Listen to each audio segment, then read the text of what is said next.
Yo, what's up, guys? It's your boy, the answer.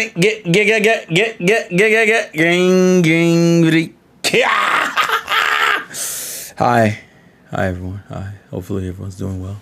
Hopefully, you're doing good. Hopefully, everyone's fine. Welcome back to another impromptu ASMR. Hope you're enjoying your day. Hopefully, everything's moving fine, and I look forward to. Anyways, we're talking about video games. Jesus Christ. Okay, so with the recent news that Xbox is increasing the prices of its games and its console and the controller, there's been some discussion and conversation that has been wanting to be had. And I asked you guys on my Discord server, join the Discord server, link in the description, if you wanted me to talk about it in a stream or a video. You guys were like, let's do a video. And I was like, sure, let's do a video. And then I thought about it for like a day or so and went, this is probably like the most nothing conversation to have. So this first part will be a little bit of that. And then the main video will be the second part, which I'll split up by time codes. So the Microsoft thing, the reason why I think it's really not a non-issue is one, Microsoft stopped caring about their consoles a while ago. And I do genuinely believe a while ago, it's all become about Game Pass. So the moment that Game Pass exists, you having $80 games means absolutely nothing. On top of a console that people aren't buying. I think the recent revenue supports that. I think the Game Pass sales were up, but the console sales were down, which is hilarious considering the console sales were down a year ago, and a year ago they were even lower than they were the year prior. Console sales for Xbox consoles have meant nothing more and more. All you've done essentially is put a death knell in the console. And with Game Pass and people not buying the console, it's kind of like, are we really going to about to sit here and trip out over you charging $80 for your games? The reason why it was such a crazy thing for Nintendo is because people still buy Nintendo games. People don't buy Xbox games. You know what you do? You rent them from Game Pass, or you get them digitally, or you get them on a console that isn't Xbox anyway. So who gives a fuck? Like, is it bad? Sure. Do we want to spend $8 for games? No. But Xbox kind of gives you an easy out anyway. So it's like, oh, look, $80. No way. Game Pass activated. That's crazy. I can't believe I'm playing it for $80. Proceeds to get Game Pass for like a month for like $12. Who gives a shit? I hate to say it like that. It's not like it doesn't matter. It's just that it doesn't matter enough to me to give a fuck because it's already it's kind of like, I can't even think of a good example. It's like right after Sega died, being like, well, now we're going to charge $80 for our consoles. You mean the console that's about to go discontinued? Yeah. Okay, cool. And this is coming from a guy who owns an Xbox Series X. It's sitting literally right over here. Who gives a fuck? None of you were like, damn it, I was going to buy me a Series X and now it's too expensive. You know what you're more than likely going to do now? You're just going to make yourself a PC if you don't already have one, or just get Game Pass on PC, or buy the hundreds of Xbox games that are on other platforms. So who gives a fuck? I can't.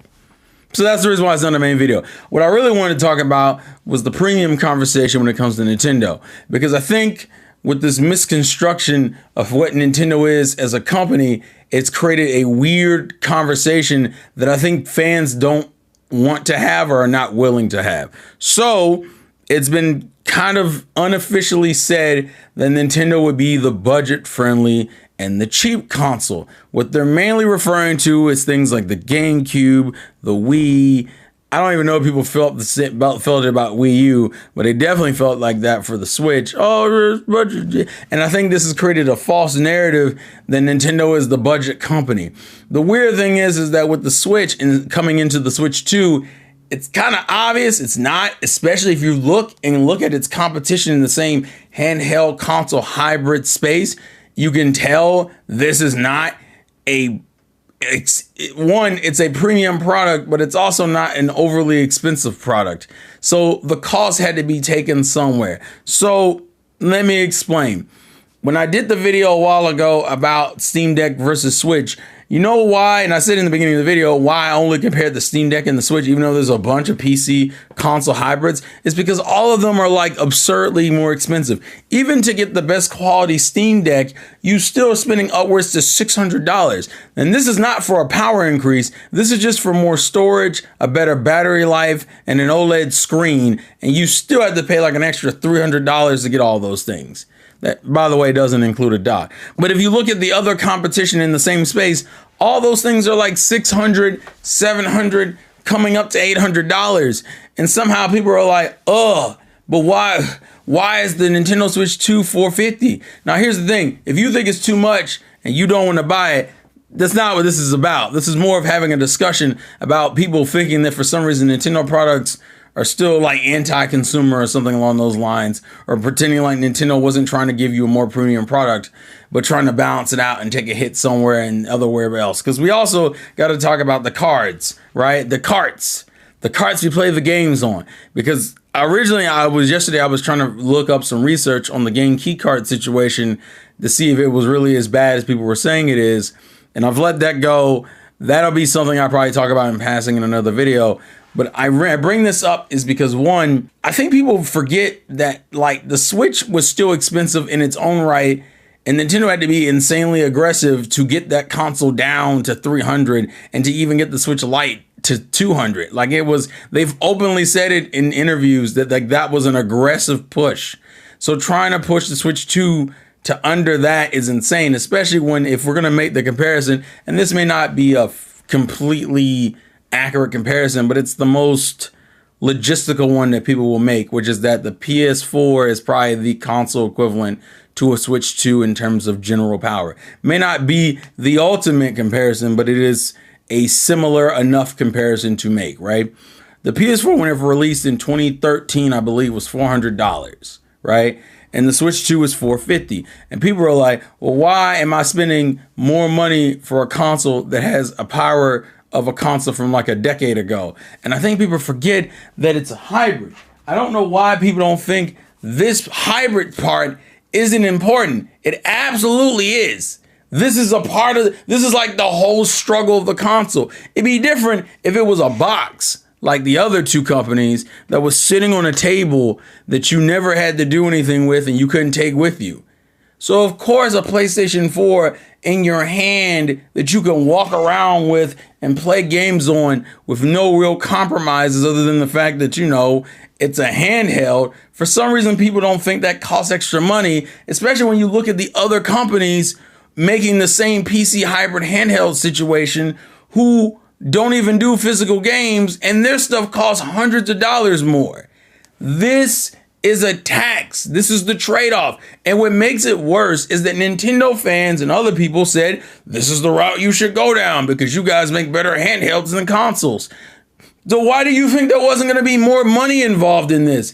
This is like and what makes it crazy is that Nintendo's the only one in this lane who still does physical media. So when people start complaining about the key cards, I'm like, guys, think about it. It's a cart system that now is even more niche than the cards that they were using for the Switch 1 because you wanted faster loading times and more storage to give us a better quality gaming experience. And so from what we've seen from interviews and conversations with developers, they're only doing 3 types of carts. They're going their 8 gig one, their 64 gig one, and the game key cards, which I know people do not like, right? No one and it is the worst version of it, because even though the PS5 discs and the Xbox discs are either going in that direction, especially Xbox recently, and then 2, it still forces you to install in the system. The reason why Nintendo's is worse, or at least in the same lane as Xbox's specifically, is because you have to have internet connection for it to work. Whereas PlayStation, the game is technically on the disc, and if you install it, it will install. And if you cut the internet off before you start playing it, in some cases, it'll actually just boot the game up straight out. Although some of them will be like, well, this isn't the up-to-date version of the game, so I think you should go download the up-to-date version of the game. But technically, not every game does that and will force you to do that. So technically, that is still the better option. But the point is that you have to have internet for the game key cards. because it's an online download, because the game isn't really on the card like that. It's more of an online check with the server to go, hey, is the game on the card? Is the card key something official? Cool. All right, now you can download it. And some of you going, well, that sucks and is anti-consumer. Well, realistically, the carts are expensive. Nintendo's like the only one using them. Therefore, they're spending a decent amount of money for them. Hence why they're only doing 3 different carts. 2 of them are gigs. 8 gig is probably the one that's probably the most market value friendly, meaning you can do an 8 gig cart and that not be a big deal. 64 gigs though, you have to pay extra, which usually devolves into a game turning into $70 in most cases. If the game is 60 and you want to put the whole game on the cart, it would turn into 70, which I think is generally what people like Capcom are doing. Capcom is offering Street Fighter 6, the year 1 and 2 edition, for $60 on Switch 2 as a game key card. But if they bought the 64 cart version, which would fit the whole game onto, I imagine that game would then turn into a $70 game. So the trade-off was either I'm cheap with it here or I'm cheap with it there. And people were like, well, Nintendo can eat the cost of it. Realistically, I think the Switch wouldn't prove whether or not they were willing to eat the cost with it. They didn't even eat the cost with the Switch 1 because they ran into the same issue where people were like, I don't want to pay for X amount of cards because the prices haven't gone down. And so it's the same issue. It's the same problem, okay? You have a hybrid system. I'm the only company that uses these freaking carts, and it's a lot of money to cover between 2 different console generations. So we leave it in the developers' hands. Do you want to take the L like Rune Factory and go, hey, you can have 1 cart and it'll work on both? Cool. That company, like I think anyone should do, is reward them. It's the same thing we did on Switch. You had some of those Switch game companies release these stupid boxes with a code in them, and I went, this is fucking lame and a waste of money. And you know what you don't do? You don't buy it if you don't like it. Then you had other companies like Doom and freaking Witcher where it was like, well, you got to download an X amount of patch for this to work, right? But it was such a valiant effort and a respectful effort to get the game on the system that people, including myself, went out and paid for the game because we thought they deserved the money, because we thought their effort should be rewarded. You as the consumer, now more than ever, need to make the decision of what games you think are worth it. Now, game key cards are not, although are the variant worst version of what we have, at the end of the day, it's an expensive business. They're in a niche market, hence why everybody else who does PC console hybrid systems have them all as a goddamn digital only space. Oh, Steam, digital only, digital only. That's all you can do. There is no card slot to put cards in. And as much as people want to talk about how bad this is, Nintendo is still the best company of the 3 in the sense that they still will have cards, primarily their titles, that won't require an install. This is part of the reason why I think I had the initial keycard reaction that I did, because even though technically you don't need an internet connection for the PS5 install, or that, oh, well, the game is actually on the disc, it doesn't really fucking matter. Why? Because I still have to install the game. It's like having the detriment of digital with the detriment of physical. And as a consumer, my only reward is, well, you know, the game properly runs quicker because it's on the hard drive, which then makes me go, then what the fuck is the point of owning the disc? If I have to do digital shit for the disc version, what's the point? Technically, well, you know, the game runs better. Who gives a fuck? As a consumer, I'm still inconvenienced. Like, if we're being completely honest here, I'm still inconvenienced when I go grab a disc, put it in the console. I still have to install it, and even if I take the disc out and put it right back on my cabinet, I can't run the game without the disc. So then my question goes, so I have to install it and take out storage for it, but I still have to have it in the console for it to run. What is the point of it then? So now Nintendo has the best and worst of both worlds. You have key cards, which are arguably considered the worst, and then actual carts without the detriment of being physical on PS5 and Xbox One, where you have to install everything. It's weird to be the best and worst. And I think people need to be real about it, that we are holding premium products. I don't know why people keep thinking that a hybrid system somehow doesn't still get financial detriments because it's a hybrid system, especially when all your competition are hundreds of dollars more expensive than you. The Steam Deck being the only exception, and even that, other variants can be expensive. So what the fuck? And I think that's the conversation I really want to have is, do people think Nintendo just shouldn't make premium products? Because realistically, if you wanted a more powerful system to run games better, to run games at 720 or 1080p or 1440p or 4K, and also run games at a lock 30 or a lock 60 or a lock 120, right?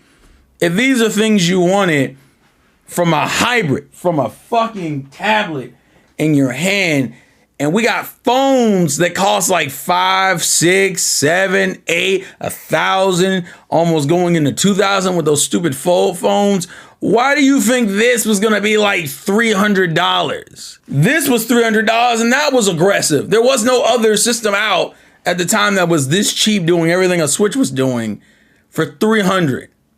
And somehow we think the sequel was gonna be more cheap. It was going to be the same price? Did you think it was going to be $350? The same price as the OLED?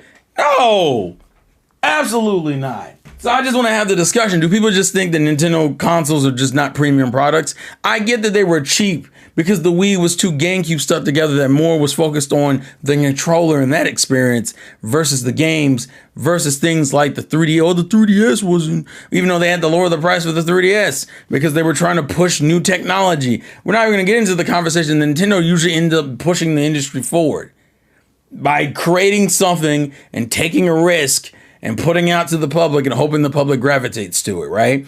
The Switch proved that people are totally into hybrid systems because it sold over 150 million units, right?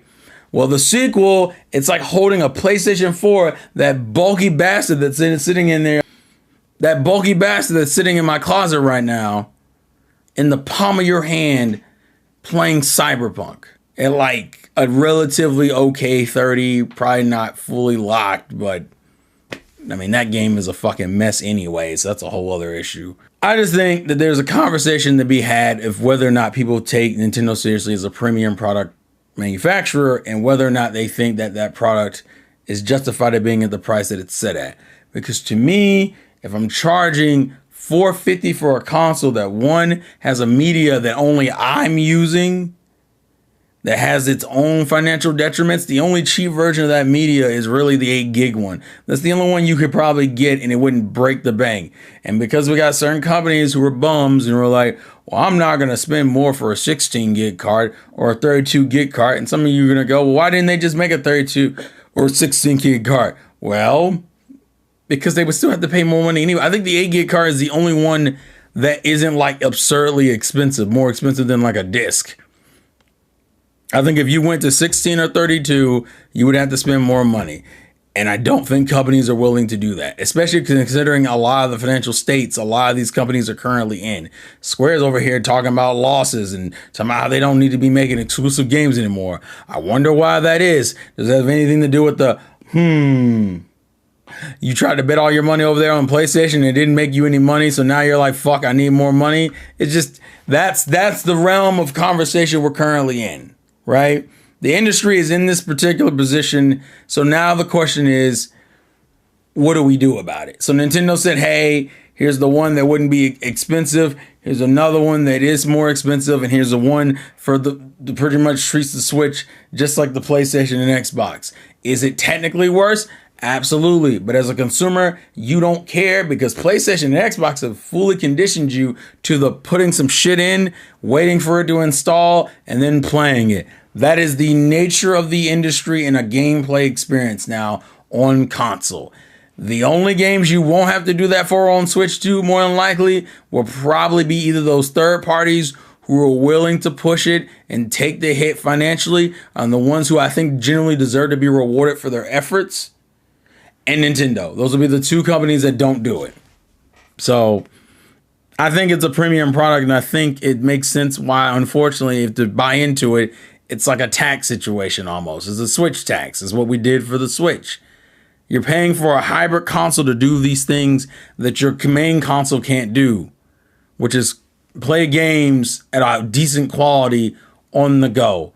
for an affordable price. I never liked the whole Nintendo's just straight out anti-consumer conversation. Is there some basis for it? Sure, but I don't think it's the core of the argument. But the long story short is, what do you guys think? Do you think the premium argument is true or false? Do you think Nintendo's actually a premium company and that people have been so used to cheapness that they can't take them seriously as a premium console manufacturer? Do you understand the game card situation, the key card situation? Do you think it's worse or better than the disc situation? I think objectively it is worse, but it doesn't really feel that different because the end result's still the same, which is that you still got to plug in a game, wait for it to download, and then you can play it. So, yeah. Anyways, leave your thoughts and comments in the comment section below. This has been your boy, the Insane Green. Very good. Life's a game. Play to win. And I will catch you guys later. Peace. Woohoo!